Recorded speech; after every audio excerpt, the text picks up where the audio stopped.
Hello all. Just having a little bit of a drum music playing there. Gets you in the mood. Talk about drum birthing. Where's everyone coming in from? It's Peter, I know where you are. Where's everyone else from?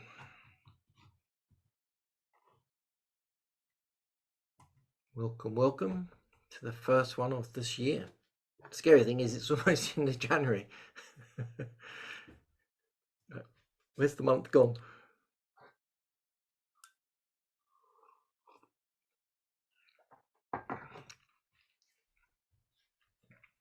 Iowa. Hello, Iowa.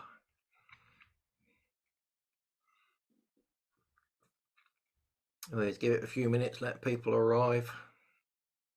Today we're talking about dragons in shamanism and drum birthing. Somebody asked to know about a ritual for drum birthing, so I'll explain the one that I use.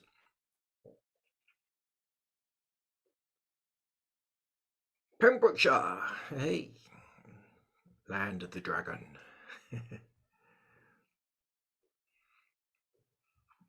We like Wales, good and rugged. It's very much like Devon and Cornwall, really, in some ways, and very close. When I go to the north coast of Devon, and I can see Wales and like wave at it across the.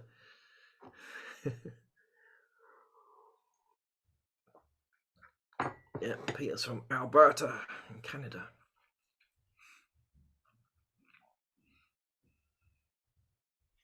There's a fly flying around. We'll normally give it a couple of minutes past and then let people come in.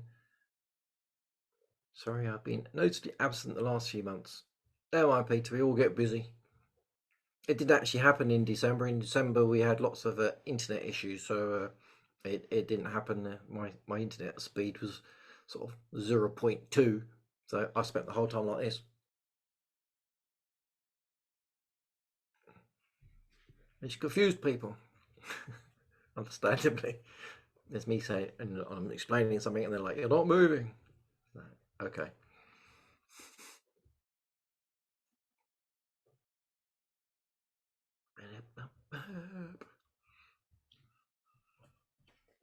We should have a little bit more drum music maybe while we're waiting. I think I could play my drum. A little bit of drum music while we're waiting for people to arrive.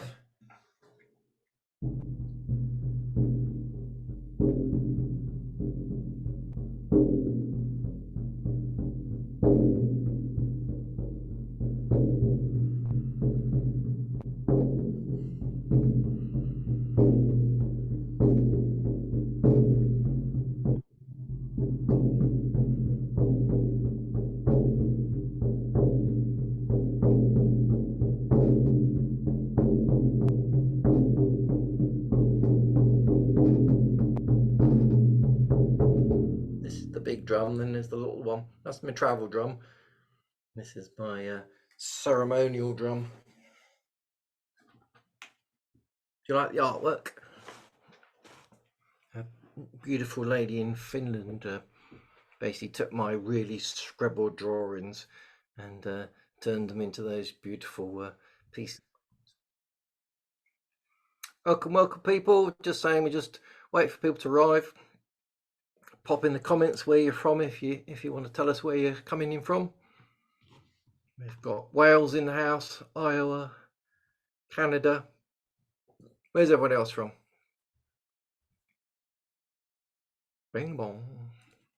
I want to say Avon's calling. Adverts for the 80s, I think. Welcome, welcome, people.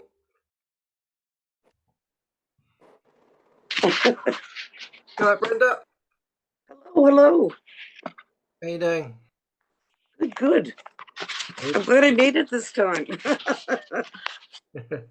I've been really slack on the Sunday ones. Never mind.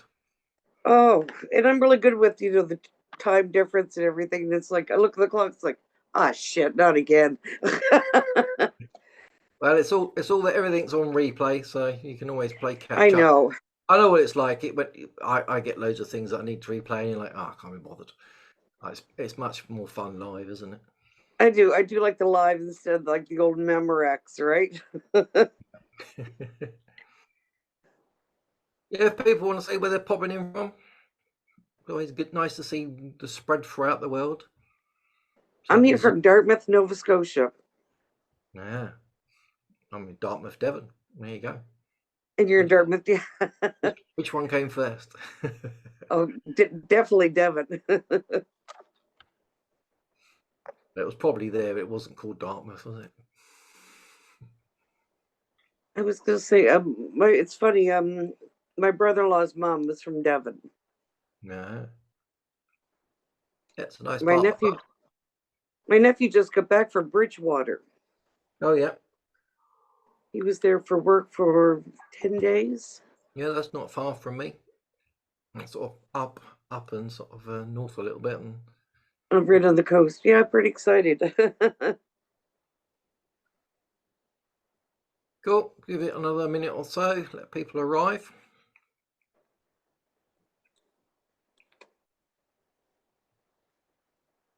Anyone else want to share where they're from?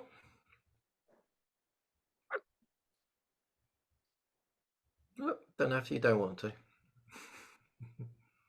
Welcome, welcome. We haven't started yet. We're just welcoming people. I know what it's like. Sometimes it takes a while. You press the Zoom button and it does all these silly updates, and you're like, "Come on, I'm trying to get on."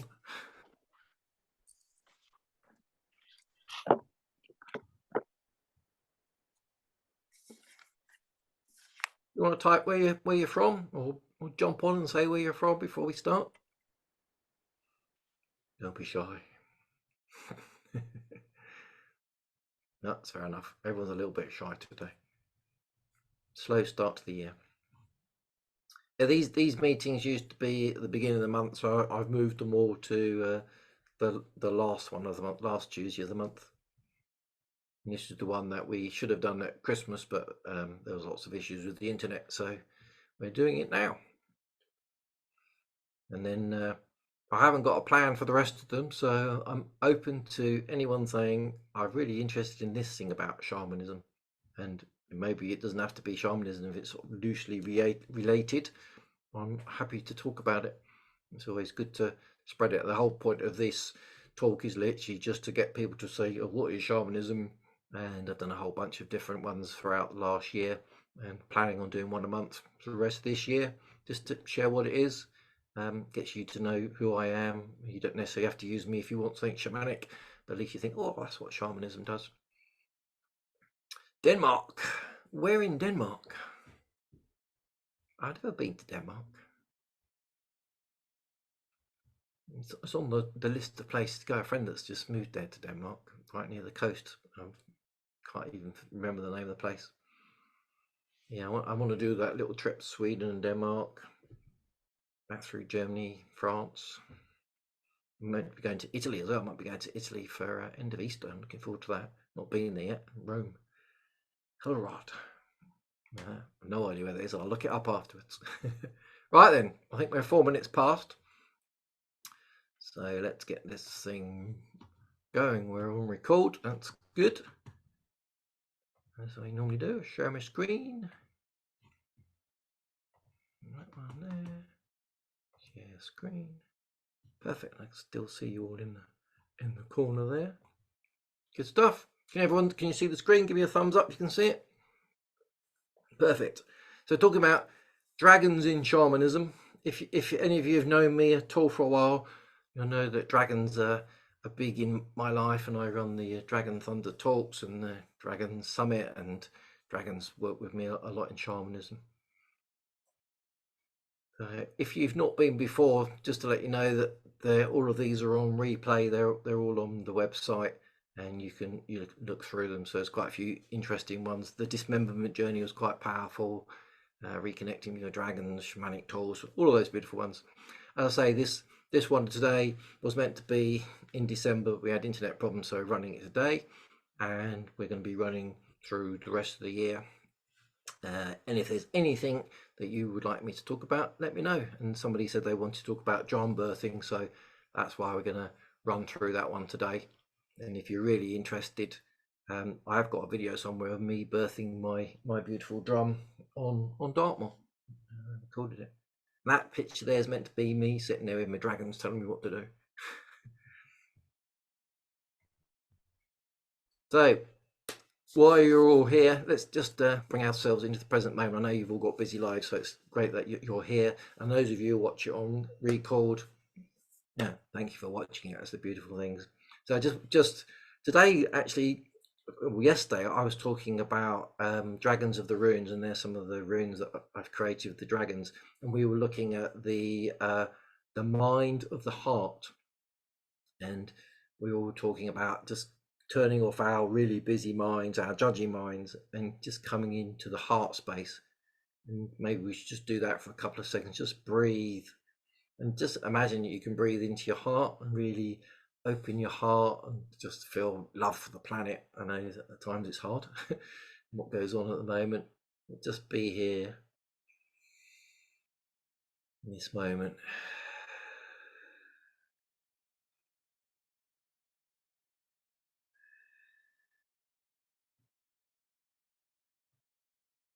Beautiful. I called in Grandfather Fire, and I've called in all the dragons of the runes and all the dragons that I work with. So they're here holding a beautiful sacred space for us. Beautiful. It's nice to have a little pause. So let's talk about dragons in shamanism. So why do dragons even come and assist us? And there's many reasons, and I just love that beautiful picture of that white dragon, the cream dragon. It's gorgeous. It's huge. Obviously, they're not all necessarily that large. Sometimes they come to us to wake up our souls. Sometimes we're asleep. We're stuck in the 3D. We're stuck in the trap almost. So sometimes they come along and just wake us up. It's quite a shock to meet a dragon. Most people that I know who've met dragons and in this reality or in a dream, I've said they were shocked, they were afraid, they were fearful of it, and that's what they come into. They come into, it's quite a shock, and it's quite a spiritual thing to meet a dragon. Sometimes they come in because we need courage. They're just coming in because of that. Somebody's trying to phone me. Just turn that off. They come into our lives to provide us with courage. So maybe there's something we need to do. Maybe there's a leap of faith. Maybe we need to leave a relationship. Maybe to leave a job. Maybe we need to follow our hearts rather than our minds, which many of us do. So they'll come in then. For me, they definitely come in when there's a spiritual attack that's occurring, and they'll protect you. And I've been on many journeys with my students and my clients where we're going on a shamanic journey, and there's some sort of entity that is necessarily not helpful or trying to attack us at the worst, and that they come in, and you can imagine that a dragon the size of a mountain protecting you, you're going to be protected. They also come in sometimes to remind us of our magic. We've forgotten the word magic. It's a bit like witch and dragon. They're all mythical. These things aren't mythical. That's just the education that's changed it, and we won't go into the depths of that, but magic is there. We are all magic, and we are full of magic, and your dragons often come back when you start to tap into magic. Many people, when they start Reiki, which is a sort of magic, or Rahani, or shamanism, or any sort of healing modality, often the dragons will come in, and of course many other types of spirits will come in as well. They also come in because they're healing. They're very powerful healers, and I've got 3 dragons in my shamanic temple that are always coming in to help me.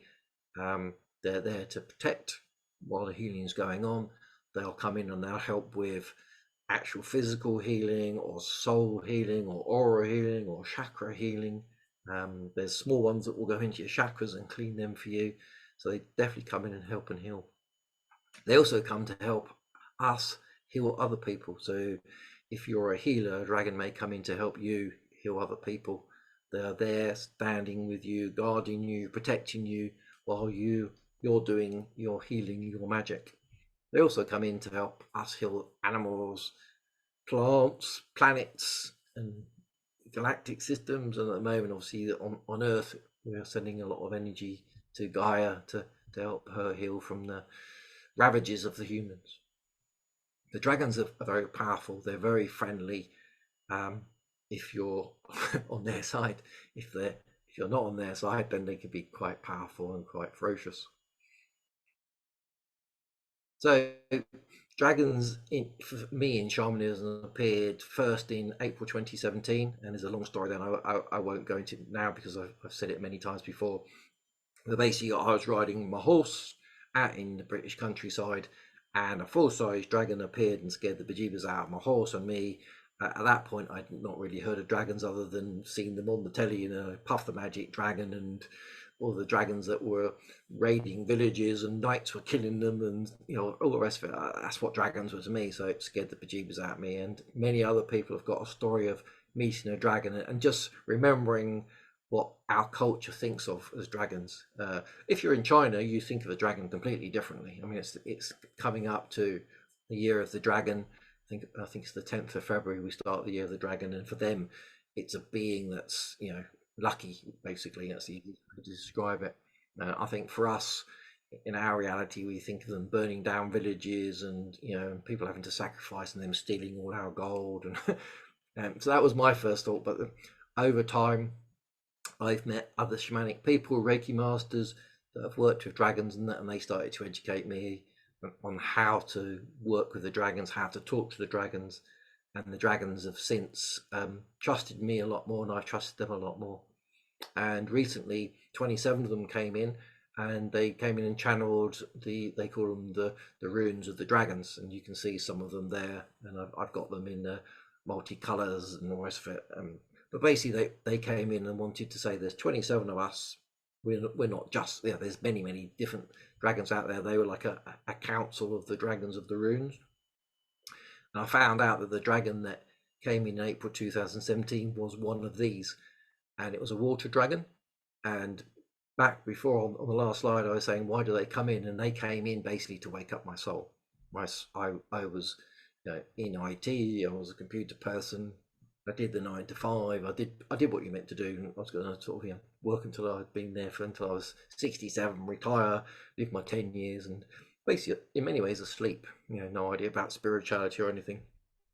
And that dragon coming in just was a huge experience. I thought I'd lost the plot. Thought I'd been working too hard, and that's it. Came in to wake me up, and in waking me up, I obviously followed that connection a lot deeper, and a very deep connection now with many dragons.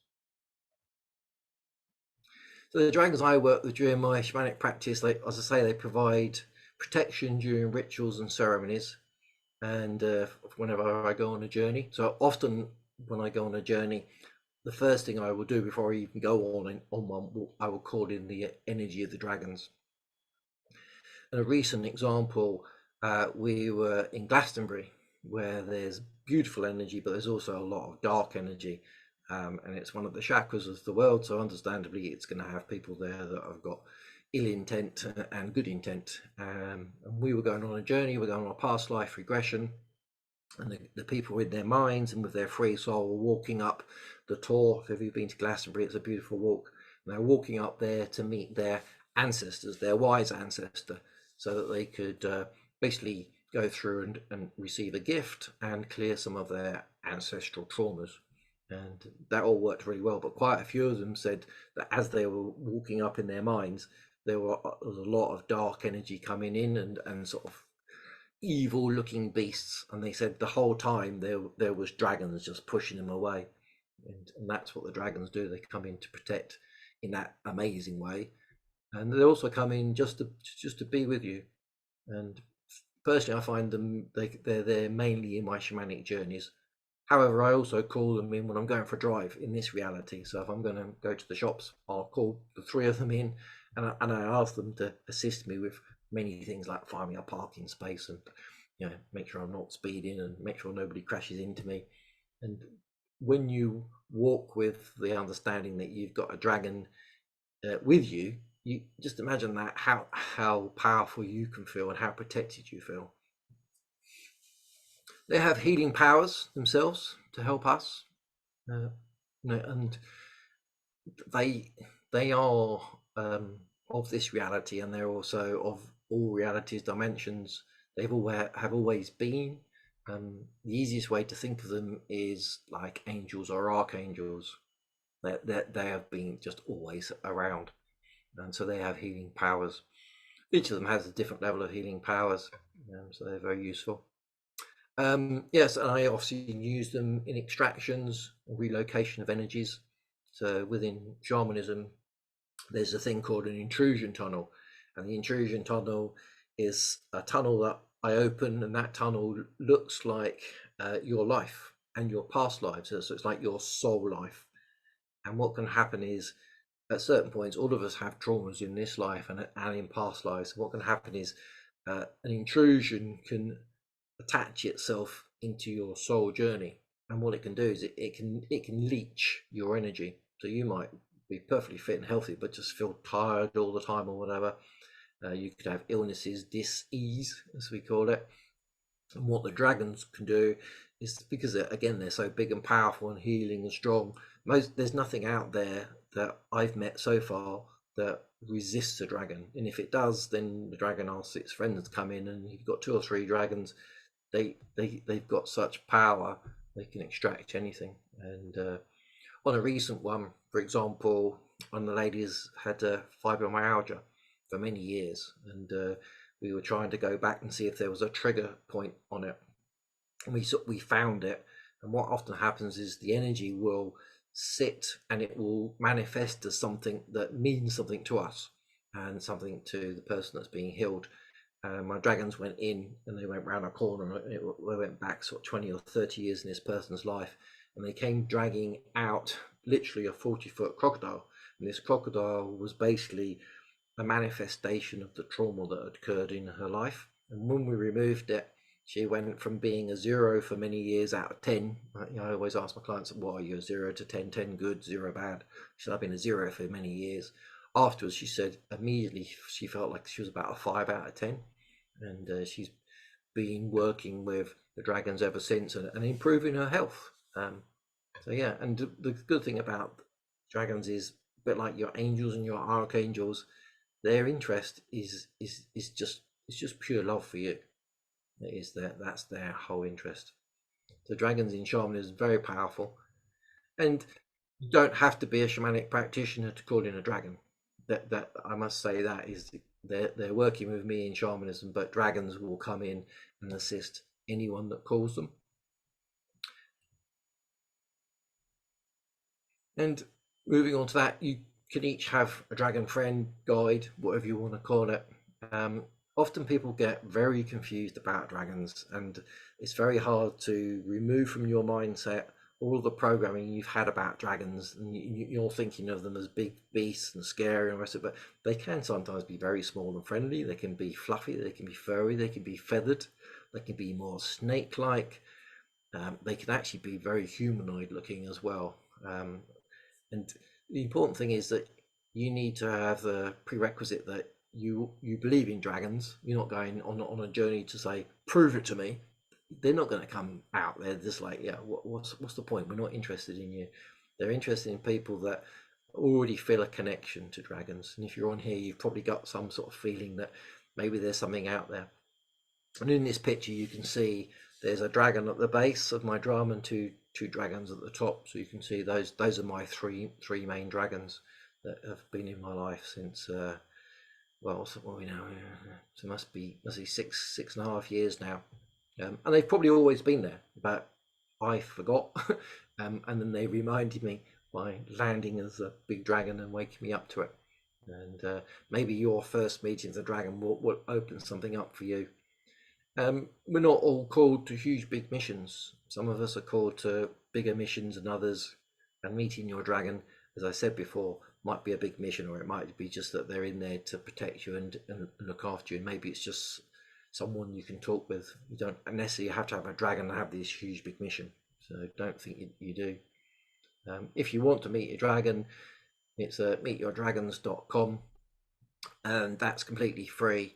And I think we're heading for nearly 1,000 people, so nearly every day I get a message like, oh, I met my dragon, its name's this, and it's this color, and it's got this color eyes, and it was this big, and it's made me realize this. And so do connect with them. And I always say, if the first few times you go on one of these journeys and your mind's a bit busy, it doesn't work. You have to really be in your heart space, and you need to be not judging it. You need to be not going to it going, prove it to me, because it just doesn't work. Then it needs to be a case of, I believe in dragons. I believe they're out there. I believe they did exist, and we've just forgotten. You go on the journey, and you'll have a beautiful experience. And one of the missions the dragons gave me was find our dragon riders. And it doesn't mean you have to ride the dragon. It's just a way they describe it. So if you want to, you can go riding on the dragon in alternative realities, which is extremely fun, I have to say. Or you just might meet up with them in your meditations.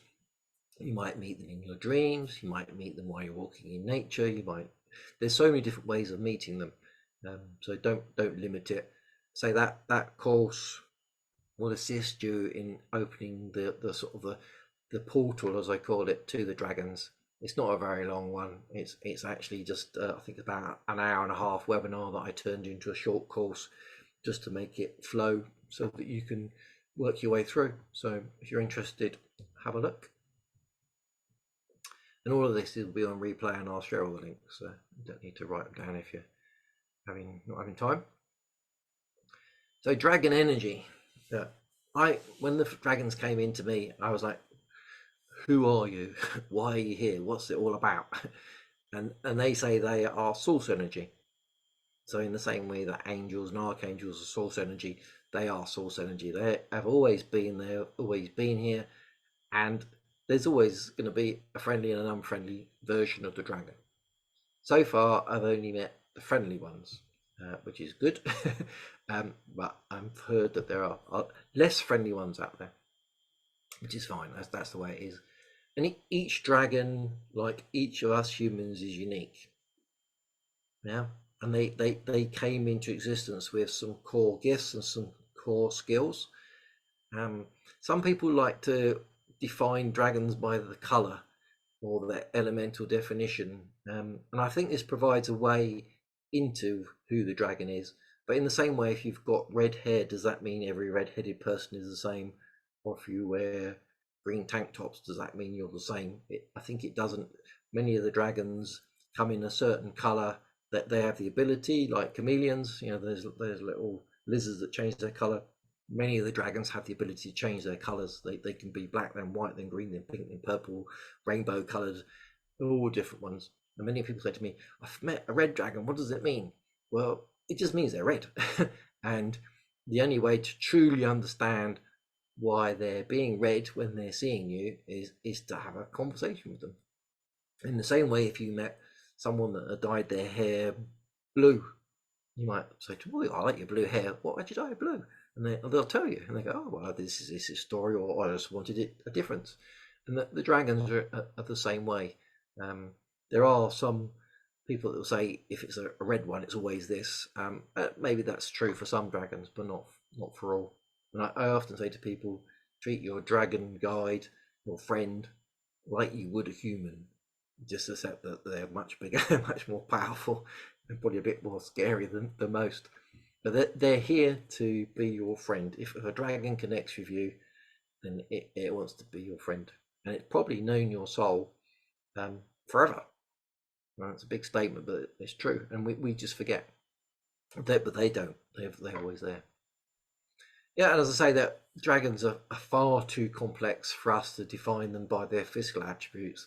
The elements, whether they're wind dragon, wood dragon, fire dragon. Obviously, if they're a wood dragon, they're more likely to work with wood. If they're fire, they're more likely to work with fire.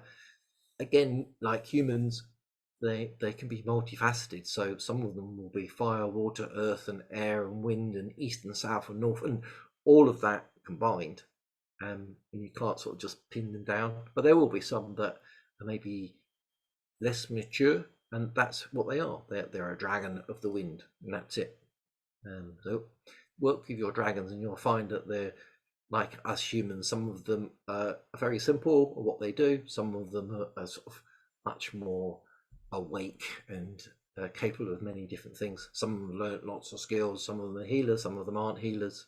Some of them will just be like a dog and just want to cuddle you.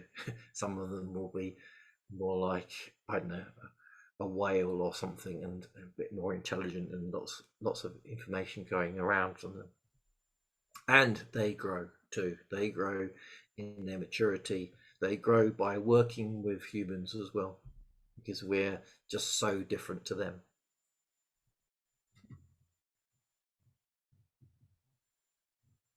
So I'll put something in the chat. Less friendly dragons will often have a very important message for you. Yeah, yep. They probably always got a message. It's true. And then I just wanted to sort of talk about dragons, and this beautiful little dragon here. I think it just gives you an idea that not all the dragons are great big fierce things. And just because it's a small little thing and it looks really cute, it doesn't mean it's not powerful. It doesn't mean it has strong magic. And probably the smaller it is, the fact that it's not got physical presence, it probably is very strong in the magic. It's probably very strong in its wisdom. Yeah, so even though they might be small and cute, they can still be extremely powerful. And I've met a few small ones, and they seem to be the wisest ones. You know, you've got the big beefy ones, and then you've got the small wise ones. I find, yeah, it's very hard to be strong and beefy when you're only this big. So hopefully you've heard of Dragon Thunder.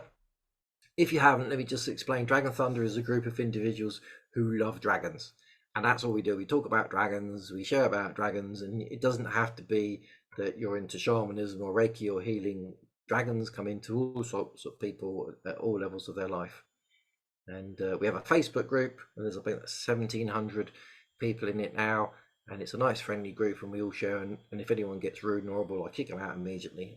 We're not there for that. It's a nice friendly group.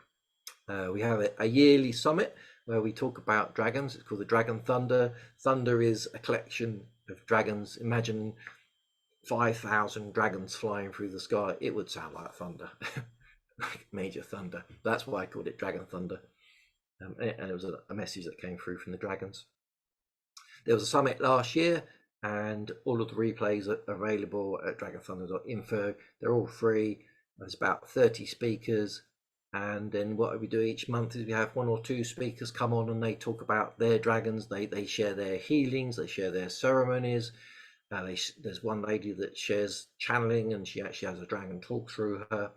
And again, those are all there on that, what I call the Dragon Portal, and they're all free. And if you go to dragontalks.info, you can see the speakers that are coming. The last one we had was very interesting. One of the ladies was talking about, there's a lady called Alphedia, if you've ever heard of her. She was talking about dragons coming into her life and how dragons made her a millionaire. And she was very ill, very poor, and on benefits, and the dragons came in, and she now talks about dragons a lot, and many spiritual things, and channels dragons. That was a very interesting talk. So if you're interested, have a look at that. And then coming Sunday, the 4th of February, we've got a couple of beautiful speakers again talking about dragons and sharing theirs. The great thing about dragons is that it's so wide the way people work with them. It's different, and we celebrate the difference rather than go, oh, you're different to us. You work with your dragons that way, and we work them that way. We don't do that. We do. The dragons have said, keep it simple. We're all one big dragon family. Yes, we're all a bit different, but don't do what you humans do, where you split yourselves into groups and smaller groups and smaller groups. We don't do that. We're dragons, and we work with you all in many different ways. So sort of don't argue who's right, because you're all right. And then just wanted to talk about the dragon runes. After the dragons came in, my three main ones said, we would like you to channel the runes. I was like, the what? The runes. I was like, okay. I thought they said ruins, as in like a ruined castle. And I was like, no, the runes. And I was like, okay.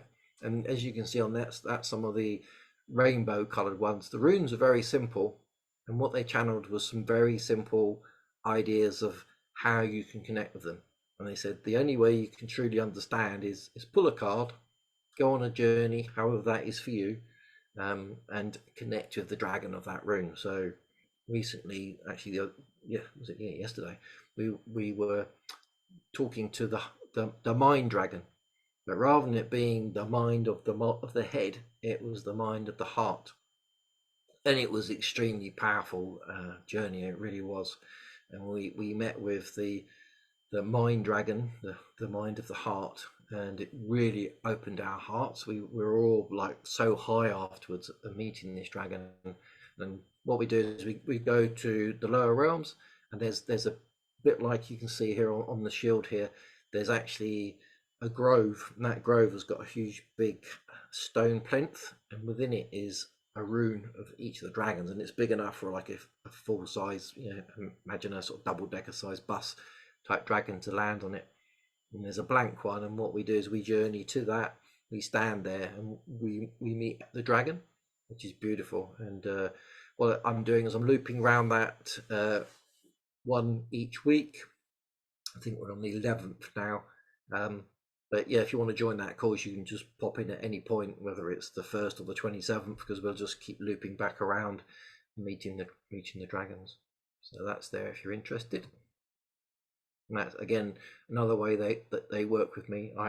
If I'm doing a shamanic journey, then I will pull one of the rune cards, and I've got in my mind the intention that this is a message for the person that I'm working with, the client. And obviously, if you've got a version yourself, you can do that yourself in the same way you would any sort of tarot cards, basically. They cost £88.88, and that gives you a rune booklet that explains each one as well. And that sort of leads on to drums and dragons on my drum. As you saw there, I've got 3 of my dragons on my drum. They're the 3 main dragons that came in. So it's Agatha, Sophia, and Georgie. And some people say you shouldn't mention your dragon's name. I'd like to clear that up, that a dragon's name that it gives you is not its power name. Dragons have their own name, which is a more powerful one, and there's thoughts that if you know the powerful name, then you can somehow ensnare it, imprison it, and there are dragons throughout the world and the universe that have been imprisoned. I did once ask my dragons to give me their name, and they said, well, if we actually told you our names, the vibration of it would probably kill you because it's so multi-dimensional, so powerful, so deep, and its colors and everything. So I asked, would you just give me a little hint? And they did, and it was, imagine going to a full-size orchestra, and that orchestra playing at full volume, and then imagine lots of flashing lights, imagine lots of smell, imagine the earth shaking. It was a bit like that, and I was like, oh yeah, I get why I can't understand your full name. But they do have a power name as well. I've not asked my dragons their power name. I've just got their simple name that I call them, and I think that's fine with me. If you wanted to ask them their power name, I'm sure they'd have to really trust you to make sure you didn't misuse it. So my drum, who's called Freya, I believe that all shamanic instruments, when they're fully birthed, have a soul. She has the 3 dragons on her, and so what we'll do now is transition into the request where somebody asked, how did I birth my drum? And if people are interested, I can share that video of me standing in the stone circle on Dartmoor. It was as the sun was literally setting and going down, so it's almost going to be dark, and you can see me walking around doing the ceremony. So for me, I think drum birthing's got 3 levels. The first one is the simplest one. You connect to your drum, and you can do that just by feeling deeply into it and imagine it not as a sound making tool, but as a magical tool. And you can just do that yourself, just by holding it, connecting to it, and just feeling that. And when you first receive it, it's obviously, most of these are on animal skin. You can get some synthetic ones, and it's been in the hands of someone that's been manufacturing it. Yes, they manufacture it with love, and my one was, I drew mine, so you can see the Celtic knot around the outside, you can see the tree of life, you can see the dragons, you can see the Ankh, you can see the phoenix in the middle, and you can see other elements. So you can see the mountains and the birds, and you can see Stonehenge in there, you can see the deer, you can see the warriors, you can see the mushrooms, and there's loads of elements in there that are are powerful to me. So they're things that have occurred as I've learned about my shamanic journey. And I waited until I'd really had all that together before I bought a drum. There's nothing to stop you buying a drum, a nice simple plain one. And often what can happen is that the drum skin will start to change colors and shape slightly as you use it. And I've often seen sort of images in people's very plain drums, and what comes out can look like an animal or like a wolf or something. It's quite interesting to see the drums change. So that's the simple one. When you first receive it, you take it as yours, and it's like, okay, it's now mine, and you can play with it and use it, but it's not truly been birthed. Some of my students that did that with their drums, they had them for a while, and it wasn't until they did the full-on birthing ceremony that they actually felt like it was now a tool of theirs, and they felt it was magical. The drum beat that we use in shamanism is quite sort of a steady beat. It's almost like a heartbeat, and we use different ones as well. But that opens a portal, and so it's very powerful. So that's the first connection, just connecting to your drum, just seeing and feeling into it deeply, and just almost just bonding with it. And then the second level that I love to ask people to do is go on an alternative reality journey. So go on a shamanic journey, whether it's to the upper worlds or to the lower world or to the middle world. And in that, imagine you've taken your drum with you. And when you do that, you can call on the soul of your drum. It won't necessarily birth into the drum at that point, but you get to meet the soul of your drum. And because it's going to be a magical instrument, then the universe sends a soul to be the soul of your drum. And that's why my one's called Freya, because an essence of Freya, the goddess, is birthed in my drum. I'm not saying my drum is Freya. Freya can be in many different places, like any sort of magical being, but an essence of her is in there. The love, the warrior, the healer are in the drum. And then the third level is when you fully birth it. So the first thing, you connect to your drum, you meet the soul of your drum, and then the third level is you, in this reality, is you run through a ritual, or you might want to call it a ceremony, where you basically birth the drum, and you show your drum to the elements, the directions, the sun or the moon, whichever you feel like you're called to do. So this drum, Freya, she was birthed under the sun that was setting, and then my darker drum was under the moon energy. So they I think they're sort of a bit of yin and yang there. And yeah, and you call in the soul essence of your drum. So the third, the level that, I mean, there's lots of information here, but basically what you need to do is decide where you're going to birth your drum. Tap into, at the level 2, the soul of your drum, and find out, is it a sunset drum? Is it a drum that wants to be under the moonlight? Is it a drum that's connected to the water, or is it a drum that's connected to the trees or the forest? And tap into that and go, okay. So my one was like, it was really earthy, strong, deep energy, and it was a sun energy. So I went onto the top of Dartmoor, right in the middle, and I basically stood in a stone circle, and I called her in there. And what you do is you go to this place that you're going to go to, and you set up some fires. And of course, some places you can't set a fire because you might catch fire to the ground or whatever. So what I did, I took some lanterns up, and what you do is you put a lantern or the fire in each of the places. So you put it in the east and the south and the west and the north, so all the points of the compass. And you then imagine that it's the fire, the water, the earth, and the air elements that are each of those points of the compass. And you can imagine an imaginary circle, or like I did, you could stand in the middle of a stone circle, and I used the extremities of the stone circle to be my east, the south, the west, the north, the fire, the water, the earth, and the air. That is completely up to you. And then what you do is you call in, either if you're into shamanism and you've got a spirit guide, you've got a spirit team, if you've got a spirit dragon, or a dragon guide, you'd call them in to come and help you hold a space of utter pure light and love. You want a fully protected area because you're about to birth the drum. You want it to be clean and safe, and you want to make sure there's no energies there. If you're into saging and things like that, then you might sage the area and just ensure it's a strong, clean space. If you've got friends that are into holding space, then maybe come and ask them to help you as well, and maybe they could stand at each of the points, the east, the south, the west, the north, and just really hold a good, strong, solid space for you. I just did it on my own, and I just called in all of my shamanic temple. It's got many guides in it to help protect me.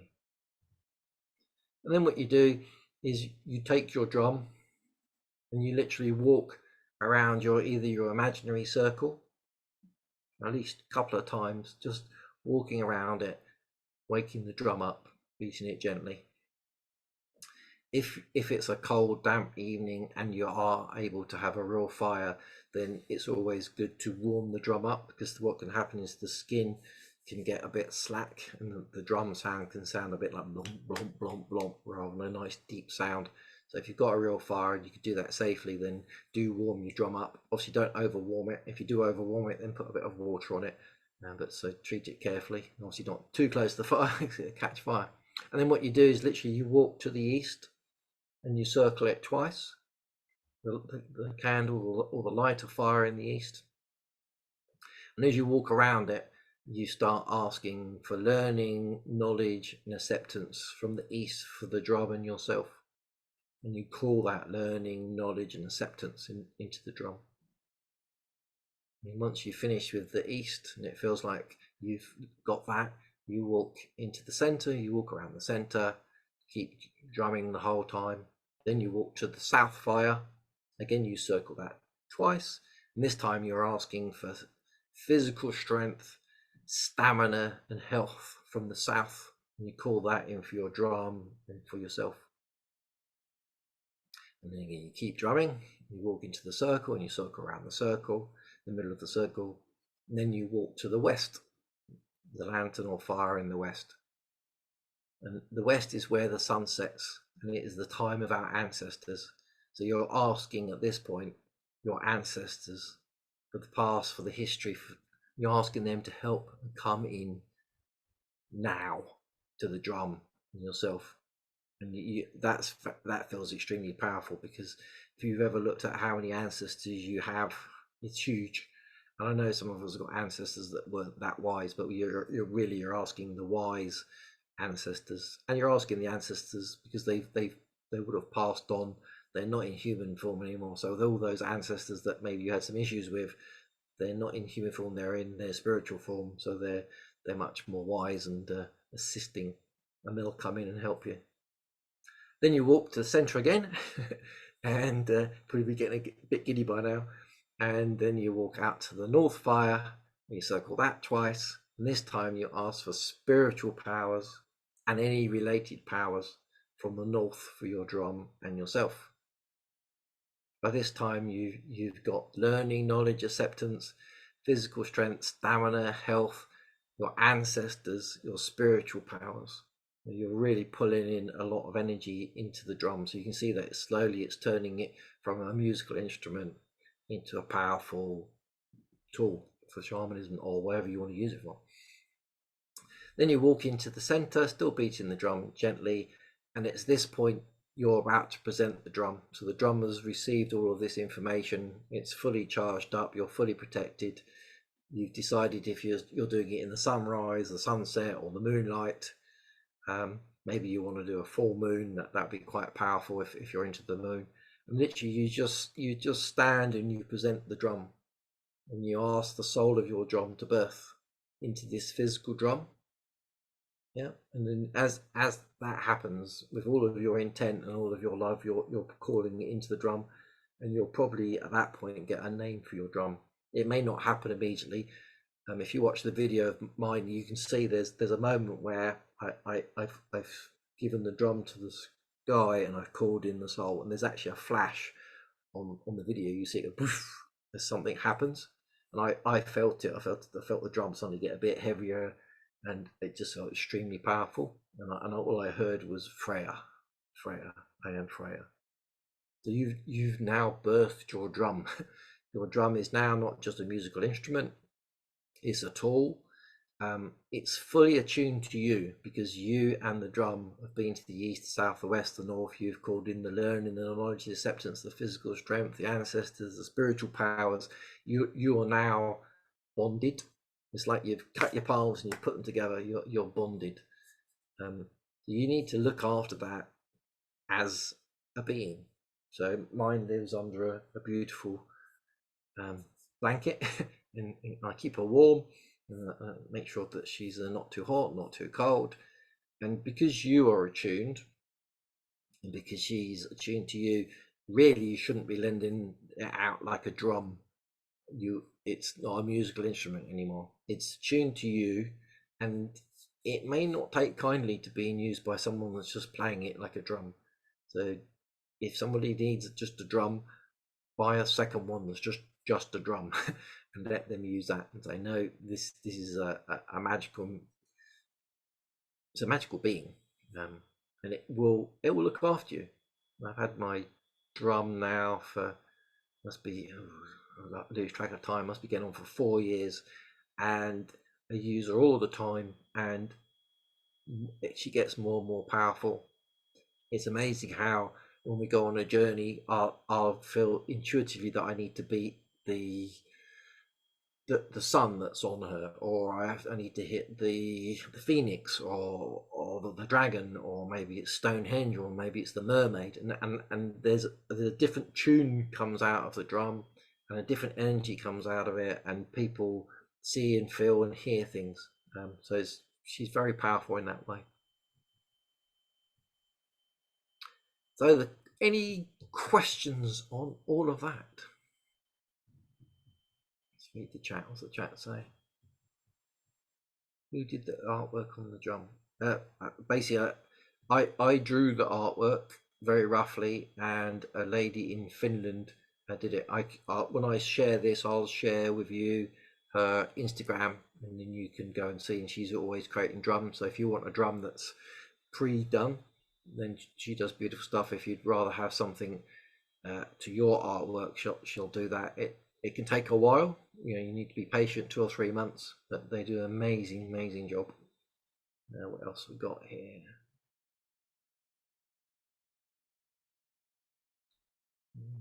Is it better to buy your own drum or be given one? I did one by here. There's no better.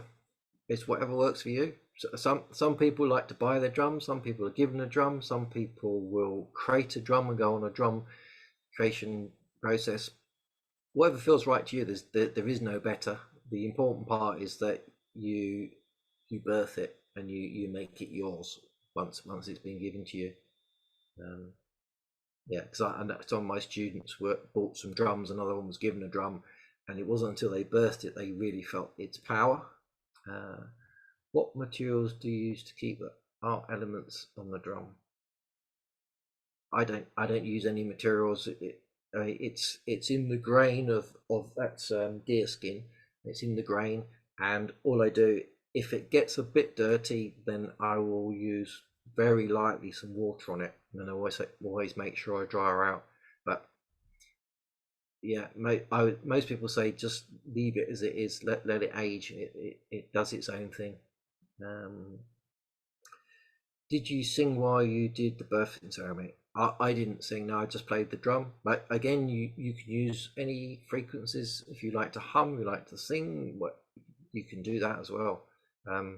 Using the voice is something that I haven't fully got into yet. When I was in Peru, a lady was teaching us how to hum and sing and how that works. And sometimes when I play the drum, I get a song that comes through and I will sing it. And if I'm walking on my own in nature, I often sing songs to myself, but I'm a bit shy about singing in public. Ink, pencil, acrylics, etc. I'm not sure. That's the honest truth. I'm not sure. We'd have to ask the lady that created it what she painted it in.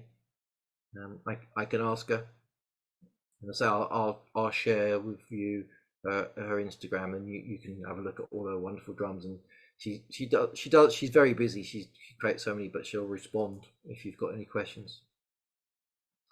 What material do you suggest for a drum? Well, mine is deer skin, but you can have skin of any animal that's been ethically removed from the animal, let's say. But you can also use synthetics. I've not. Yeah, when I first looked into drums, everyone said use the skin because the skin is better to use. And I think you could use horse if you wanted to. You can use deer. I think they do buffalo as well. But again, if you're thinking of having a drum, go and meet the soul of your drum before you even buy the physical drum, and ask the soul of the drum, what does it want? Does it want to be synthetic? Does it want to be, and if obviously if you're a person that is vegan or whatever, you probably want a synthetic one. But they are out there. How can shamanism help with one soul retrieval? Well, this is a subject for another class. The soul retrieval class was in the middle of last year, so if you go back through the replays, you'll see it there. The drum is used in the soul retrieval, and shamanism helps with soul retrieval a lot. I've done quite a few soul retrievals, and you're out in soul retrieval. Basically, our soul, when we're born, we're 100% soul. As we go through life, and our traumas, bits get chipped off. 0.5%, 1/4%. Maybe there's a big trauma, someone dies that's very close to you. Maybe 10% of your soul disappears, and it goes somewhere where it feels safe for a while, and sometimes it doesn't always come back. And soul retrieval is about finding the soul, talking to the soul, and asking it to come back. And often when it comes back, it wants something. So my 5-year-old piece of soul came back when it said, "You better get a kaleidoscope." So I did, which is beautiful. So I've got a kaleidoscope, it sits here on my desk. I get it out every now and again. My little 5-year-old soul that disappeared when at school they told me I couldn't be a left-hander and made me a right-hander. But now I use my mouse left-handed. So I still write right-handed though. Cool. So you just want to do a little bit of advertising. I've got Galactic Mysticism, which is an 11-month deep dive into shamanism that you're more than welcome to come on. I've also got some other courses at self-study like Mystical You. So just go across to my website, which is at EnglishMystic.com, and it's all there. I've got some free offerings. There's 3 free healings there that have been recorded, which you can go through. They're quite powerful. There's a caduceus chakra cleanse, which is only £8, which is very powerful. It's about a 17-minute one. I love doing that one. It's gorgeous. So go and have a look at those. My Become a Shaman course costs $2,999. It's an 11-month deep dive. So if anyone's interested in that, it's all on the website. You can let me know, and we'll have a little chat to see if it's right for you. And so I've got the caduceus healing. I do lots of healing, so you can buy those as well. They're all on the website. Won't bore you too much. And one of the ideas I've got is that I'm going to turn all of these basically Shamanism Heals into a little course, put them all together. They're all over the place on a blog, but I was going to create a course sort of called Shamanism Heals or something, and put them all together. So as you can see, there's soul retrieval, and I explain soul retrieval in deep detail there, and all the other ones. I was thinking of doing that, and I was going to put a small charge on it. Would people be interested in that? And if you want to put in the comments how much you'd be willing to pay for it, and even if it was £8, I'd be quite happy, because it just it pays for the fact that I have to create the course, and the system it's on is called Kajabi, and that costs about £1,500 a year. So it all just helps for that. I'm not interested in making loads of money. I just want to share all these things with people so that they know they're there. So if anyone is interested, put in the comments how much you'd likely want to pay, and then I'll create the course, and it's all there for you. And what I'd be doing is every time I do one of these live, I'll just add it in there. So over time, it will become a huge directory of many different healing modalities and talks. If you're interested, let me know. And then you can, what does a dismemberment journey do? Oh, that's a very powerful one. That's my contact details if you're interested in the website. It's also a .com. The dismemberment journey. I did one yesterday with a client, and a dismemberment journey is you go on a journey to the lower realms, and you'd only probably do this a few times in your life. If you're a shamanic practitioner and you want to cleanse yourself fully, you might do it a few more times. But what it does is, let me just stop sharing. So what a dismemberment journey does is you go to the lower realms, you call in your guides if you've got guides, and if you don't have guides, then I lend you my guides. And before we go on the journey, we tap into how this dismemberment is going to work. And the word dismemberment is fully that. Your free soul goes on a journey to the lower realms, and it is fully, completely dismembered. You could ask for a nice simple one where the dragons burn you up and you don't feel any pain and you end up as ash, and then you turn into a phoenix and you're rebirthed. Or maybe what you do is you go down there and 3 lions rip you apart and chew you, and it's quite painful. But what's happening is it's destroying fully and completely and totally everything to do with this life. So if you've got lots of traumas, it's removing it from the body. And often people say, even though I didn't get pulled apart, I felt like I was being pulled apart, and that's the trauma all leaving you. It truly is a powerful thing, and it's not to be done lightly. And you probably need to take a day off, because afterwards you'll probably want to sleep. And one of the people that had it slept for 4 hours afterwards, then had a full night's sleep. And the first time I did it, same with me, I was just completely wiped out, because it completely wipes you out. And what happens is they sometimes remember you, they build you back into the physical you on the shamanic journey, or you rise like a phoenix, or sometimes you're just a little blob, little thing that pops back through into this reality, into this, and you just feel completely renewed. It's like having a chakra cleanse and an aura cleanse 100 times. it's yeah, it's beautiful. Yeah, cool, perfect. Maybe a minimum to maximum payment where people pay what they can and start what you need to recoup your costs. Yeah, I do that on the 2004, sorry, 2024, I should say, not 2004, 2024, a few years out, 2 decades out. Yeah, so I do that on that. I say it's £8.88 minimum, and if you want to pay 20, 30 or 40, you can. So yeah, that's cool. I'll do that. I'll do the same thing on that. That seems to work well. Then people that, and also I have an option with people don't have any money and they need it free. Then I'm quite happy for people to have it free, because somebody will pay 40 and somebody will pay nothing, and then it evens out. So that's the best way to do it. You're most welcome. Well, as I say, I'll send this out on replay, and it'll be available on the blog, and then I'll probably over the next few weeks create it into a course, and I'll go through and let you all know where the link is, and you can grab it for free, £5, £20, whatever it is you wanna pay. Superb. It's beautiful to see you all. Please do send me any information about what you would like to learn about, because shamanism is huge. If nobody comes up with anything, I've got a big list of things I can talk about, and I'll just say, okay, next week we'll do this.